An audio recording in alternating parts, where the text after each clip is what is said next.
Hello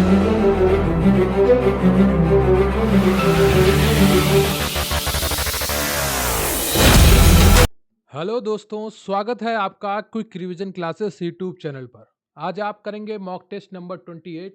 यहाँ पर जो 25 प्रश्न हैं वो आपके पेपर की दृष्टि से काफ़ी महत्वपूर्ण है और यहाँ पर आपको भी एक अच्छे प्रश्नों का संयोजन मिलेगा जो आपकी आने वाली परीक्षा के लिए काफ़ी महत्वपूर्ण होने वाले हैं। जब भी आपको प्रश्न रिपीटेड मिलें तो घबराने की आवश्यकता नहीं है, ना ही आपको ओवर कॉन्फिडेंस में आने की आवश्यकता है। आप हमेशा ये सोचकर इन प्रश्नों को किया करिए कि अभी तक मैंने जितने प्रश्न किए हैं वो सभी मुझे तैयार हो चुके हैं, अब मेरा रिवीजन शुरू हो गया है। क्योंकि तकरीबन आपको 650 प्रश्न कराए जा चुके हैं, तो अब रिपीटेड प्रश्न आना स्वाभाविक है। क्योंकि आपका प्रश्न जो आपका सिलेबस है वो ज़्यादा बड़ा नहीं है, तो लगातार बस एक पॉजिटिव वे में एक सकारात्मक मन के साथ आपको तैयारी करते रहना है और एमसीक्यू जितने अधिक आप करेंगे उतना ही ज़्यादा आपका कॉन्फिडेंस डेवलप होगा और आपकी परीक्षा में स्कोरिंग बहुत ही अच्छी होने वाली है। तो जो लगातार निरंतर पढ़ रहे हैं वो निश्चित रूप से सफल होंगे। तो प्रश्न यहीं से आएगा, पढ़ेंगे आप मेरे साथ तो आपको यकीन आएगा। तो बिना वक्त गवाए चलिए शुरू करते हैं आज का मॉक टेस्ट। नमस्कार, जय हिंद दोस्तों। आपके पास सुनहरा मौका है अपने सपनों को पूरा करने का। अगर आपने मुखिया सेविका भर्ती में अपना स्थान पक्का करने का सपना देखा है, अगर आप अपनी मेहनत पर भरोसा करते हैं, तो आज ही जुड़े मुखिया सेविका गरिमा बैच से केवल 505 रुपए में। इसमें मिलेगी आपको सभी क्लास और पीडीएफ, जिनसे पढ़कर आपकी नौकरी होगी पक्की। तो देर किस बात की, गरिमा बैच से जुड़ने के लिए स्क्रीन पर दिख रहे व्हाट्सएप नंबर पर मैसेज करें। तो आप देख रहे हैं quick revision classes YouTube channel. इससे पहले कि आज का मॉक टेस्ट शुरू करूं, मेरा आपसे निवेदन है कि प्लीज वीडियो को लाइक कर लीजिए। चैनल पर नए हैं तो चैनल को सब्सक्राइब कर लीजिए। आपके कमेंट बहुत ही महत्वपूर्ण होते हैं हमारे लिए, तो प्लीज कमेंट करके जरूर बताइएगा कि आज का मॉक टेस्ट आपको कैसा लगा, आज का वीडियो आपको कैसा लगा, और जो वीडियो के दौरान मैं आपसे प्रश्न पूछूं उसका उत्तर भी कमेंट बॉक्स में जरूर लिखिएगा। तो आज है आपका मॉक टेस्ट नंबर 28 और आज का आपका प्रश्न है कि यूनिसेफ का मुख्यालय कहां पर स्थित है। इसका उत्तर आपको कमेंट बॉक्स में लिखकर बताना है कि यूनिसेफ का मुख्यालय कहां पर स्थित है। और हो सके तो यह भी कमेंट बॉक्स में जरूर लिखिएगा कि यूनिसेफ की स्थापना कब हुई थी। क्लियर है आपको? तो आज का आपका प्रश्न है यूनिसेफ का मुख्यालय कहां पर स्थित है। इसका उत्तर आपको कमेंट बॉक्स में लिखना है।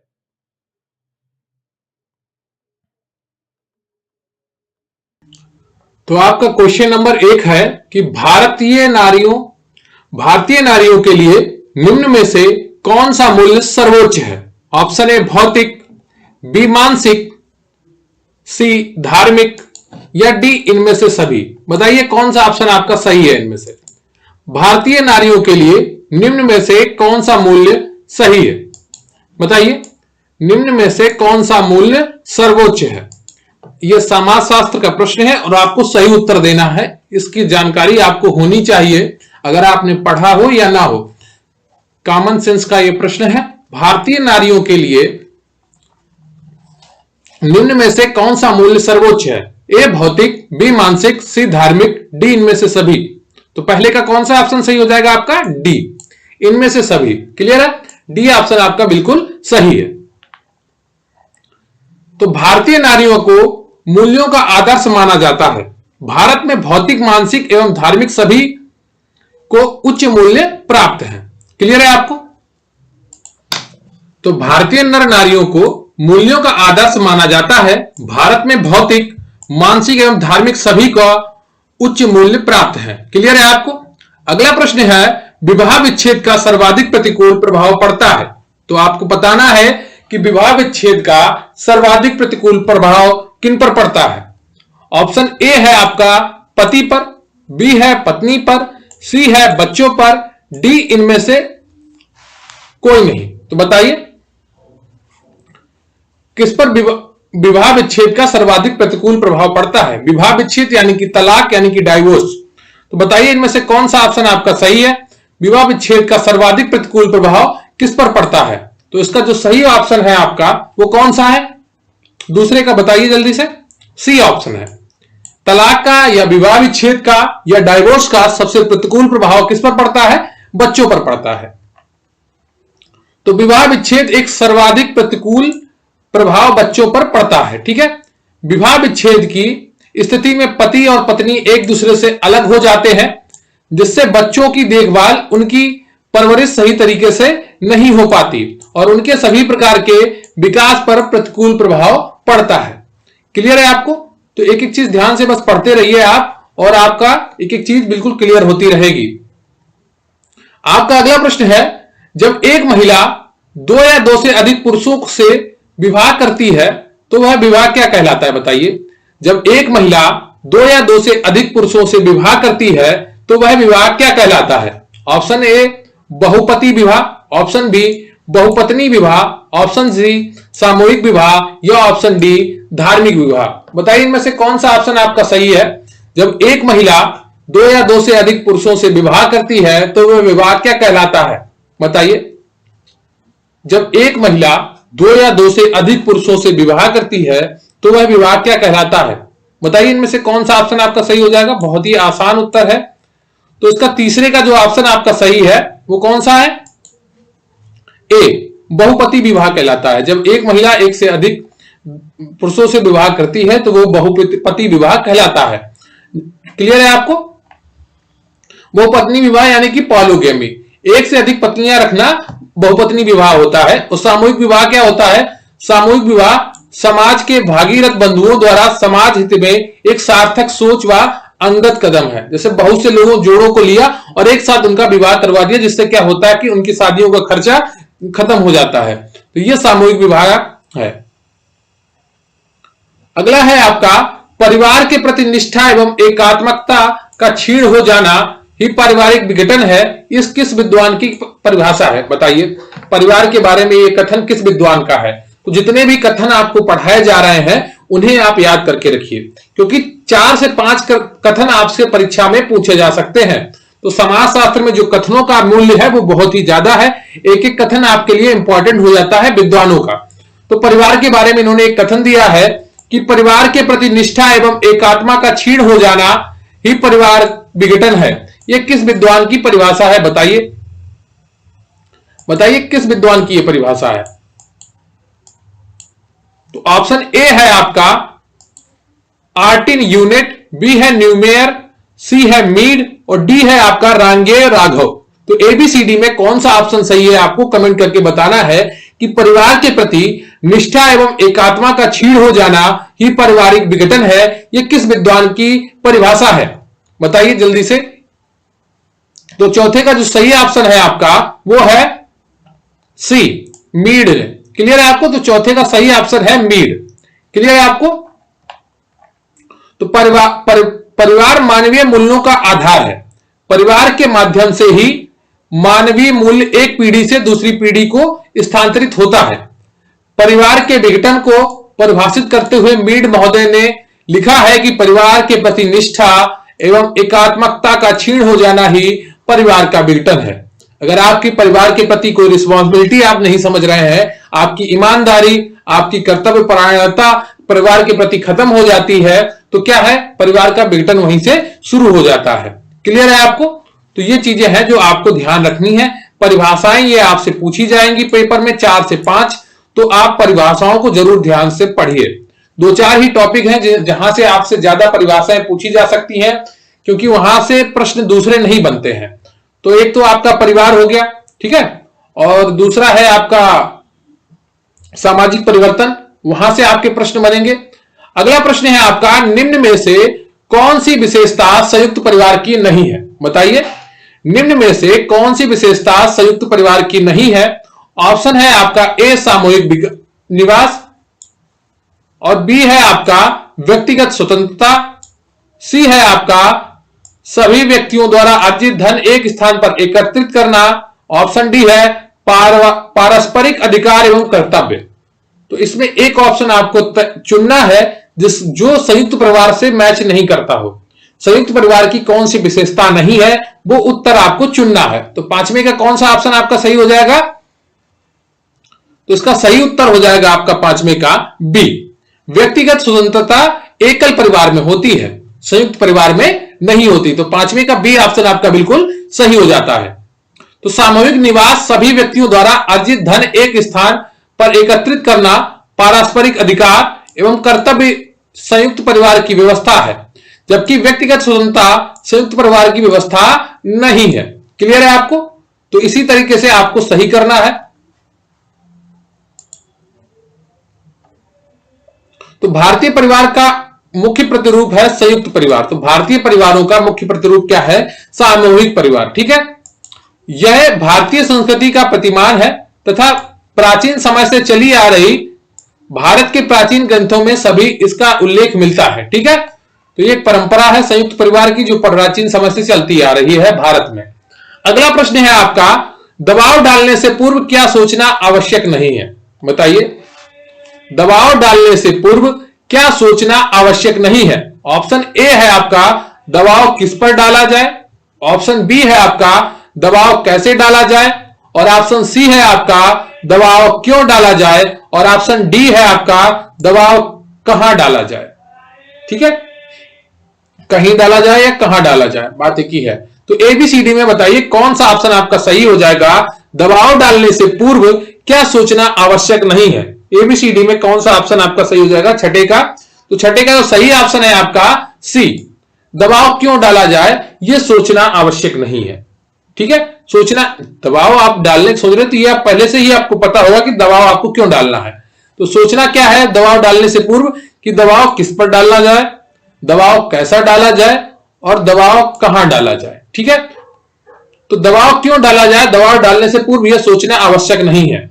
गृह सज्जा में दबाव को स्थान देने के लिए चार बातों को ध्यान रखना चाहिए कि दबाव किस वस्तु पर डाला जाए, दबाव किस प्रकार डाला जाए, दबाव कितना डाला जाए, दबाव वस्तु में कहां पर डाला जाए। क्लियर है आपको? अगला है प्रश्न आपका, निम्नलिखित में से कौन सा आहारीय चिकित्सा का उद्देश्य है? बताइए, निम्नलिखित में से कौन सा आहारीय चिकित्सा का उद्देश्य है? बताइए। तो जो ऑप्शन ए है आपका पाचन तंत्रों के कष्टों को देखते हुए सरल सौम्य तथा सुपाच्य आहार प्रदान करना। बताइए, निम्नलिखित में से कौन सा आहारीय चिकित्सा का उद्देश्य है? ऑप्शन ए है आपका पाचन तंत्र के कष्टों को देखते हुए सरल सौम्य तथा सुपाच्य आहार प्रदान करना, रुग्णावस्था में भी उच्च पोषक स्तर की निरंतर आपूर्ति करना।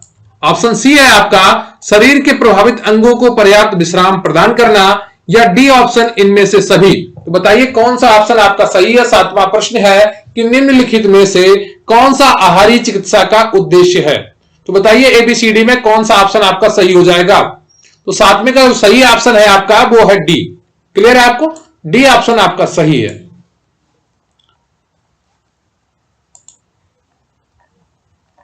तो आहारीय चिकित्सा का उद्देश्य पाचन तंत्र के कष्टों को देखते हुए सरल सौम्य सुपाच्य आहार प्रदान करना है, जिससे रुग्णावस्था में भी उच्च पोषक स्तर की निरंतर आपूर्ति होती रहे तथा शरीर के प्रभावित अंगों को पर्याप्त विश्राम मिलता रहे।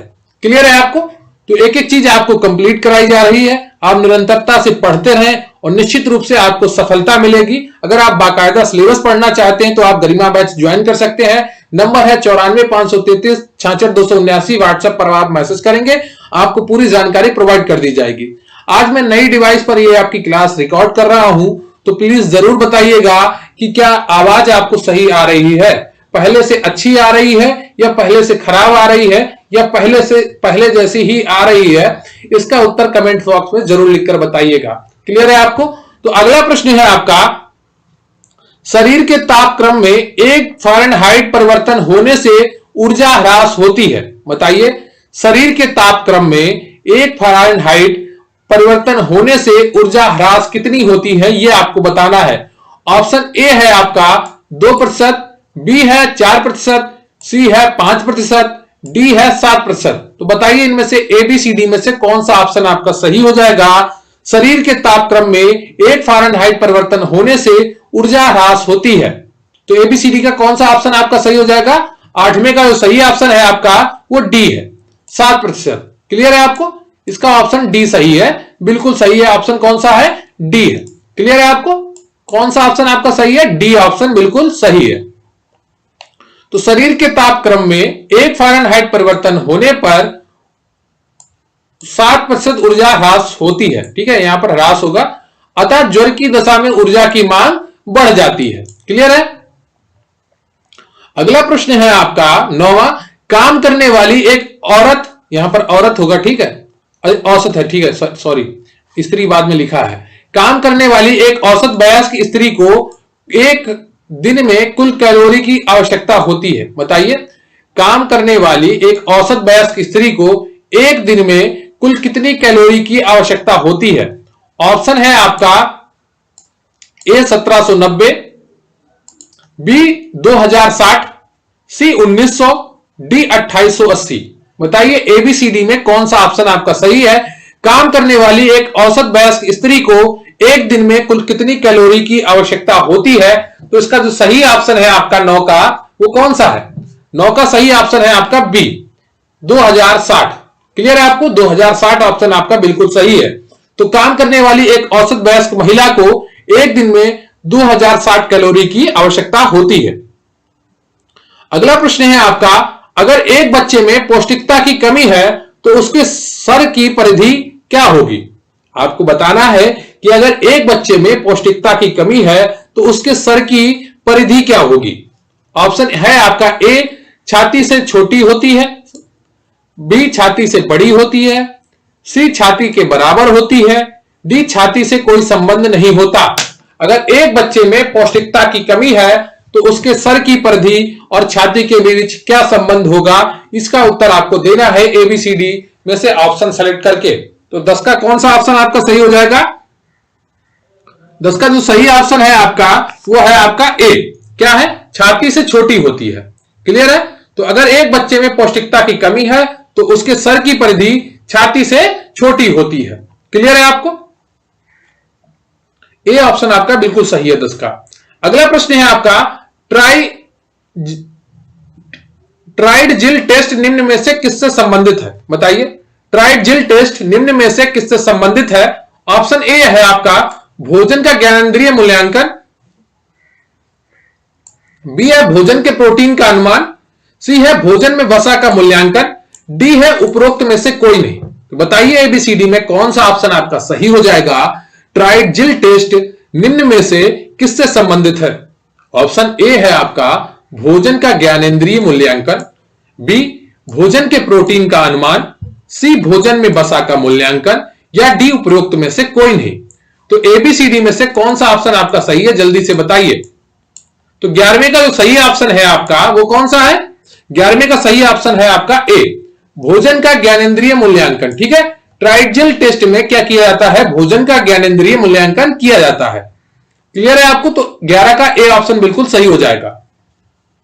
अगला प्रश्न है आपका, बच्चों के शारीरिक विकास में सबसे महत्वपूर्ण कारक है निद्रा, व्यायाम, पोषण या स्वच्छता। बताइए इनमें से कौन सा ऑप्शन आपका सही है? बच्चों के शारीरिक विकास में सबसे महत्वपूर्ण कारक क्या है? निद्रा है, या व्यायाम है, या पोषण है, या स्वच्छता है? बताइए एबीसीडी में कौन सा ऑप्शन आपका सही हो जाएगा? तो 12 का जो सही ऑप्शन है आपका वो कौन सा है? बताइए। तो 12 का जो सही ऑप्शन है आपका वो है सी पोषण। ठीक है, तो बच्चों के शारीरिक विकास में महत्वपूर्ण कारक कौन सा है? पोषण है। क्लियर है आपको? तो सी ऑप्शन आपका बिल्कुल सही है 12वें का। तो बच्चों के शारीरिक विकास में महत्वपूर्ण कारक पोषण को माना जाता है। पोषक तत्वों की आवश्यकता बच्चों में वयस्कों से अधिक होती है क्योंकि उनका शरीर विकास कर रहा होता है। अच्छे पोषक तत्व बच्चों को ना सिर्फ पोषण देता है बल्कि उसके शरीर को विभिन्न प्रकार की बीमारियों से भी बचाता है। तो क्लियर है आपको एक चीज बात, बच्चों के शारीरिक विकास में सबसे महत्वपूर्ण कारक पोषण को माना जाता है। आपका अगला प्रश्न है कि जल एक यौगिक है जो निम्न तत्वों से मिलकर बनता है। बताइए, जल एक यौगिक है जो निम्न तत्वों से मिलकर बनता है। तत्वों को आपको पहचानना है। एक कार्बन तथा हाइड्रोजन, ठीक है, एक कार्बन तथा हाइड्रोजन, बी कार्बन तथा सल्फर, सी हाइड्रोजन तथा ऑक्सीजन, डी उपयुक्त में से कोई नहीं। तो बताइए एबीसीडी में कौन सा ऑप्शन आपका सही हो जाएगा? जल एक यौगिक है जो निम्न तत्वों से मिलकर बनता है। ए कार्बन तथा हाइड्रोजन, बी कार्बन तथा सल्फर, सी हाइड्रोजन तथा ऑक्सीजन, डी उपयुक्त में से कोई नहीं। तो एबीसीडी में आप बताइए कौन सा ऑप्शन सही हो जाएगा। बहुत ही आसान उत्तर है, ये तो आप में से किसी को गलत करना ही नहीं चाहिए। अगर आपका गलत हो रहा है तो निश्चित रूप से आपको कड़ी मेहनत करने की आवश्यकता है। तो जल का फार्मूला क्या होता है, सबसे पहले यह बता दीजिए। यह होता है जल का फार्मूला H2O। तो यहां पर क्या है जल में, यह हाइड्रोजन हो गया आपका H, और O क्या हो गया, ऑक्सीजन। तो 13वें का कौन सा ऑप्शन आपका सही हो जाएगा, सी ऑप्शन। क्लियर है, हाइड्रोजन तथा ऑक्सीजन बिल्कुल सही ऑप्शन है 13वें का सी।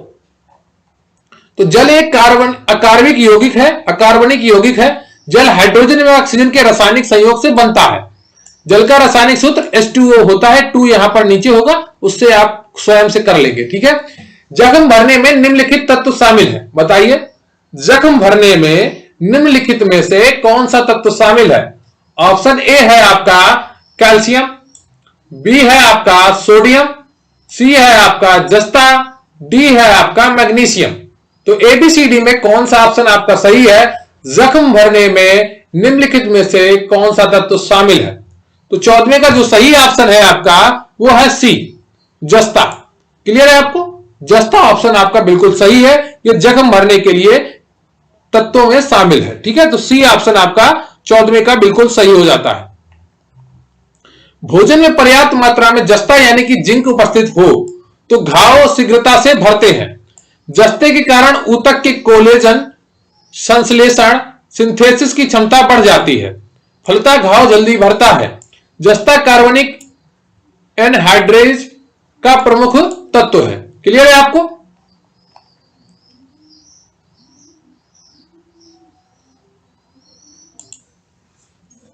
तो अगला प्रश्न है आपका 15वां। निम्नलिखित में से कौन सामाजिक परिवर्तन की विशेषताओं में शामिल नहीं है।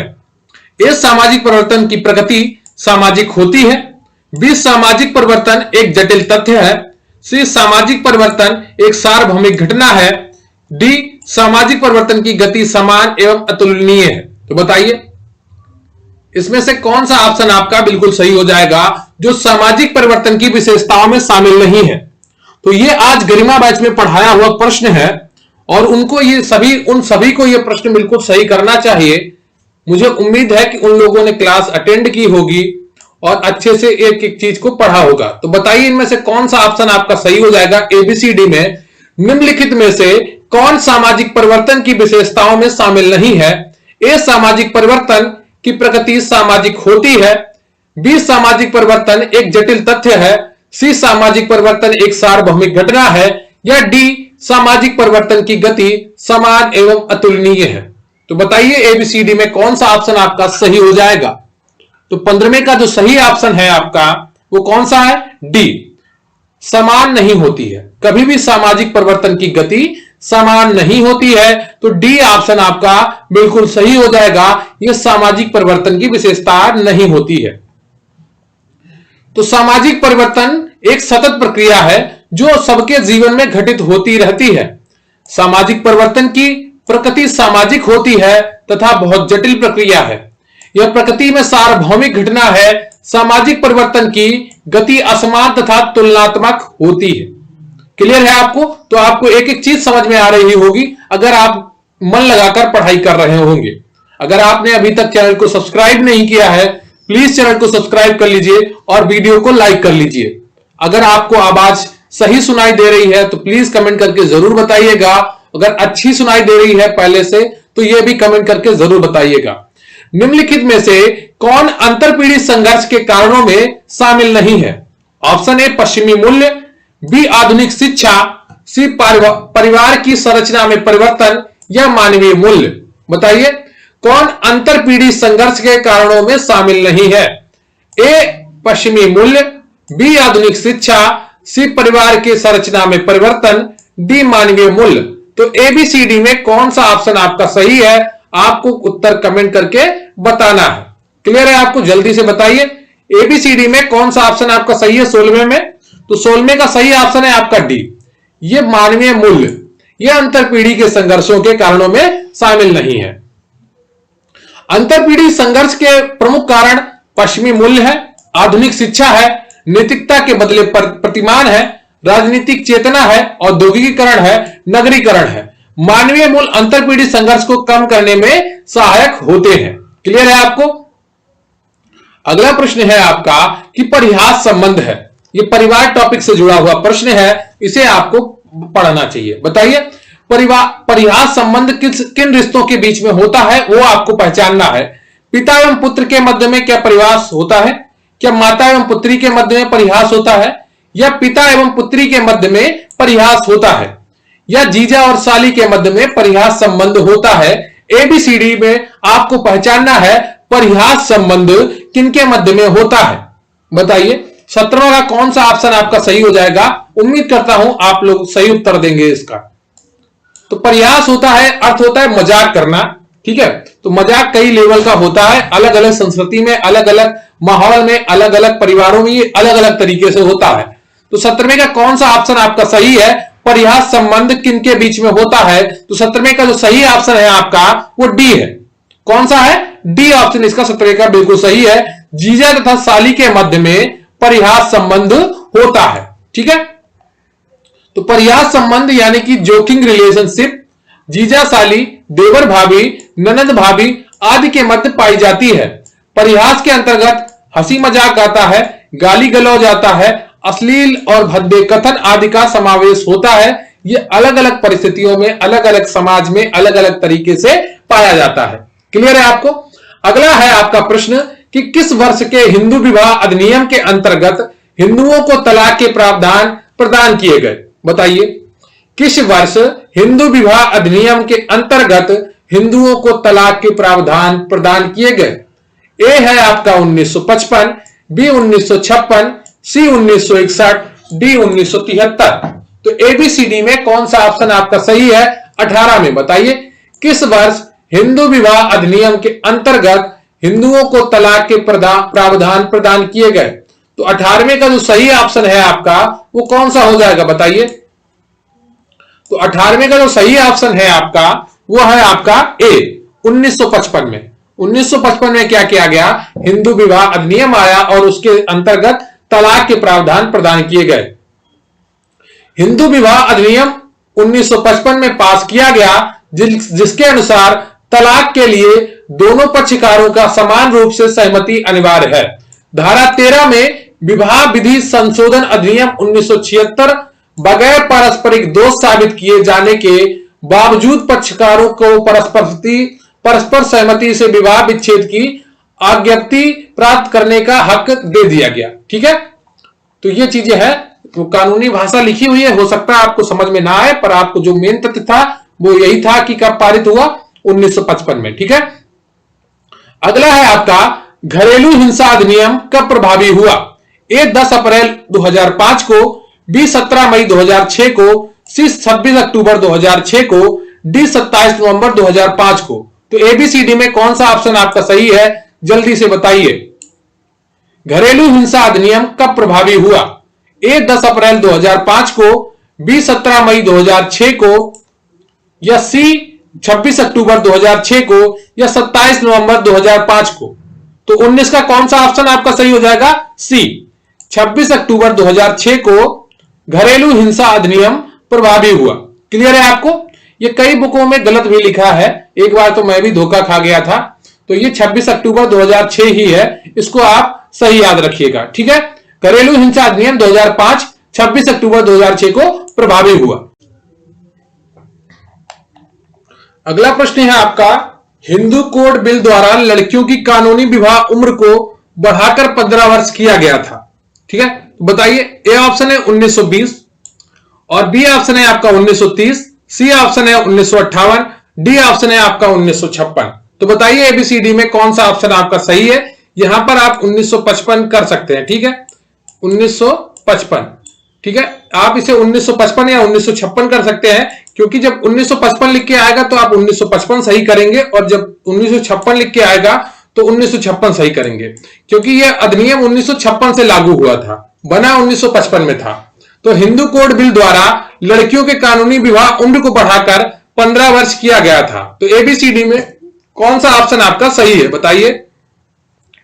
तो इसमें जो 1956 दिया गया है इस प्रश्न में, तो आप इसे 1956 ही सही करेंगे। ठीक है, हम नजदीकी प्रश्न को ऑप्शन को देख के करते हैं। ठीक है, चारों में से कोई आपको एक चुनना होता है। जो नजदीकी ऑप्शन है वो 1956 है। ये अधिनियम 1955 में पारित हुआ था और लागू कब हुआ था? 1956 में। इसलिए ऑप्शन इसका डी सही हो जाएगा। कौन सा ऑप्शन आपका सही हो जाएगा? डी। ठीक है, तो डी ऑप्शन आपका 20 का बिल्कुल सही हो जाएगा। तो हिंदू कोड बिल के अंतर्गत निम्नलिखित कानून थे। कौन कौन से कानून थे हिंदू कोड बिल के अंतर्गत? हिंदू उत्तराधिकार, हिंदू वसीयत अधिनियम, विवाह, विधवा विवाह, विवाहित स्त्री के सांपत्तिक अधिकार, तलाक, भरण पोषण कानून आदि। शारदा एक्ट 1929 के तहत 14 वर्ष से कम आयु की लड़की का विवाह कानूनी अपराध था। तो शारदा एक्ट 1929 में क्या किया गया था? बाल विवाह का प्रतिबंध किया गया था और 14 वर्ष से कम आयु की लड़की का विवाह अपराध घोषित किया गया था। लेकिन 14 वर्ष या 14 वर्ष से ऊपर की आयु की लड़की का विवाह हो सकता था। लेकिन 1955 में एक कानून फिर से आया, हिंदू विवाह अधिनियम, जिसके द्वारा लड़कियों की विवाह की उम्र 15 वर्ष कर दी गई। फिर 1978 में इसमें संशोधन हुआ और विवाह की उम्र लड़कियों की कर दी गई 18 वर्ष। ठीक है, फिर अभी फिर से एक बार संशोधन हुआ है और अब लड़कियों की उम्र, विवाह की न्यूनतम उम्र 21 वर्ष कर दी गई है। कितनी? 21 वर्ष। लेकिन यह सिर्फ हिंदुओं पर लागू होती है, ईसाइयों पर लागू होती है और जैन लागू होती है, लेकिन मुस्लिम पर्सनल लॉ पर यह लागू नहीं होती है। क्लियर है आपको? अगला प्रश्न है आपका, लिंग भिन्नता एक विश्लेषणात्मक रूपरेखा है जिसमें, ये थोड़ा भाषा वाला प्रश्न है, इसको ध्यान से सुनिएगा। लिंग भिन्नता एक विश्लेषणात्मक रूपरेखा है जिसमें लिंगों के बीच जैविक भिन्नता की व्याख्या की जाती है। महिलाओं के मध्य राजनीति तथा आर्थिक भिन्नताओं की व्याख्या की जाती है, या श्वेत और अश्वेत महिलाओं के बीच सामाजिक एवं वैचारिक भिन्नताओं की व्याख्या की जाती है, या लिंगों के बीच सामाजिक एवं वैचारिक भिन्नताओं की व्याख्या की जाती है। तो बताइए एबीसीडी में कौन सा ऑप्शन आपका सही हो जाएगा।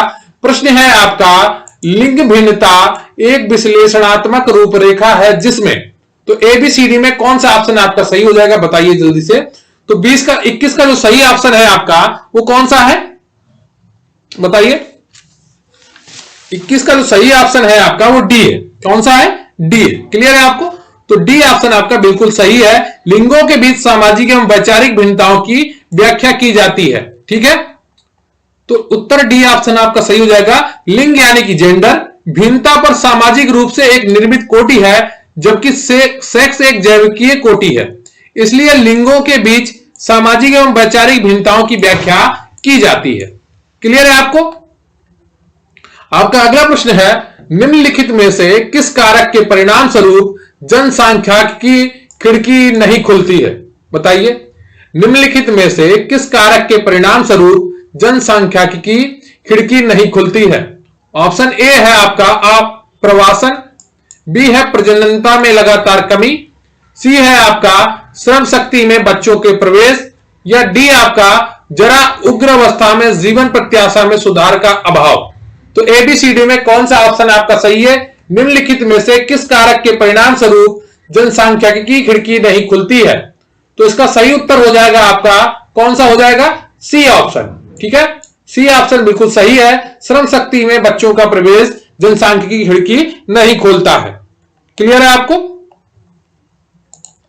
तो 22 का सी ऑप्शन आपका सही है। श्रम शक्ति में बच्चों का प्रवेश अवैध है, जो बाल श्रम निषेध एवं विनियम अधिनियम 1986 में उल्लिखित है।